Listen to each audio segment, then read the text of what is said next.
దేవునిని ప్రేమించడం నేర్చుకోండి, దేవుడు చెప్పిన మనుషులను కూడా ప్రేమించడం నేర్చుకోండి. దేవునికి స్తోత్రం కలుగును గాక. ప్రేమ లేని క్రైస్తవుడు అసలు క్రైస్తవుడే కాడు. క్రైస్తవులు దేవుని ప్రేమించాలి, ప్రజలను ప్రేమించాలి, క్రీస్తు ప్రేమతో ప్రేమించాలి, పరిశుద్ధమైన ప్రేమతో ప్రేమించాలి. అలా ప్రేమిస్తూ ప్రేమకు తగిన సత్క్రియలు చేసుకుంటూ క్రీస్తు వలె ముందుకు కొనసాగిపోవాలి. దేవునికి స్తోత్రం కలుగును గాక. చాలామంది మిషనరీలు తమ యొక్క ప్రాణాలు కూడా త్యాగం చేయడానికి గల కారణం ఏంటండి?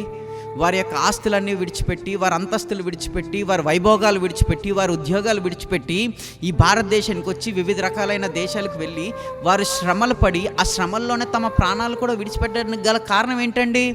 యేసు ప్రభు ఎటువంటి ప్రేమ అయితే మనుషుల పట్ల కలిగి ఉన్నారో, ఒక మనిషి చీకట్లో ఉండిపోవడానికి వీల్లేదు, ఆ మనిషిని వెలుగులోనికి తీసుకొని రావాలనే ప్రేమ ఏ విధంగా అయితే యేసు ప్రభు కలిగి ఉన్నారో, అదే రకమైన ప్రేమతో మిషనరీలు కూడా కలుగుండి అనేక దేశాలకు వెళ్ళి ఆఖరికి వారి ప్రాణాలు కూడా వారు పణంగా పెట్టారు. దేవునికి స్తోత్రం కలుగును గాక. వారి ప్రాణాలు కూడా వారు అర్పించుకున్నారు.